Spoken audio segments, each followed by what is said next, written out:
So chances are the reason you haven't reached your goals yet is much more obvious than you think. I usually say that ego, comfort, and complacency are your worst enemies. And complacency might be the worst one because it creeps up on you and it's completely silent. Before you know it, you're more comfortable than you were a month ago, and you get softer every single day. You just don't push yourself the same way. This is a big topic for another video, and this video is not going to be that much about how we easily get complacent.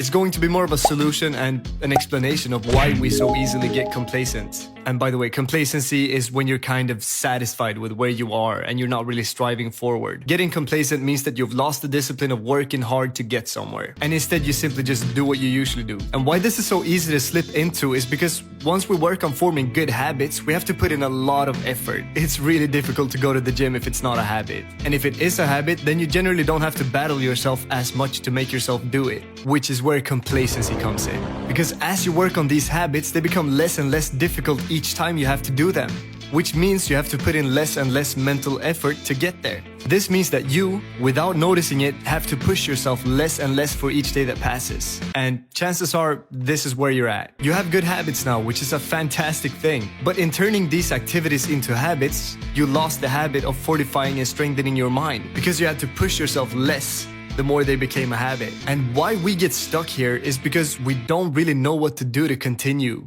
Now, this is something that's kind of insane once you think about it, that most people don't realize, and that is that getting into self-improvement is easier than continuing it because it's so obvious what you have to do at first. It's obvious that video games, watching porn, binge watching Netflix, those are horrible habits that you need to work on. So in the beginning of self-improvement, the difficult part is pushing yourself to do the good things and to not do the bad things. Basically, overall, to push yourself. While as you continue, pushing yourself is still hard, but the most difficult part becomes knowing what to do. But here's what you need to accept. There's always things to do. There's always a tougher challenge, and there's always a better way.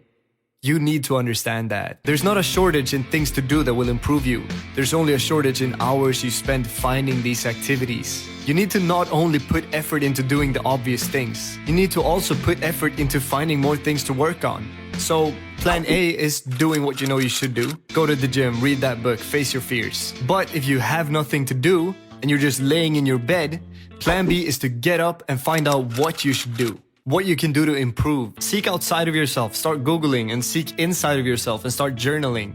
Either way, just spend time finding things that will improve you. The only reason you would not be able to do this, to do plan B, is if you wouldn't have enough motivation or discipline to get yourself to do it. But we need to work on our ability to motivate ourselves and our discipline. So if you don't have enough motivation or discipline to do plan B, then working on your motivation and discipline should be plan C. And this actually does improve you, which concludes my point.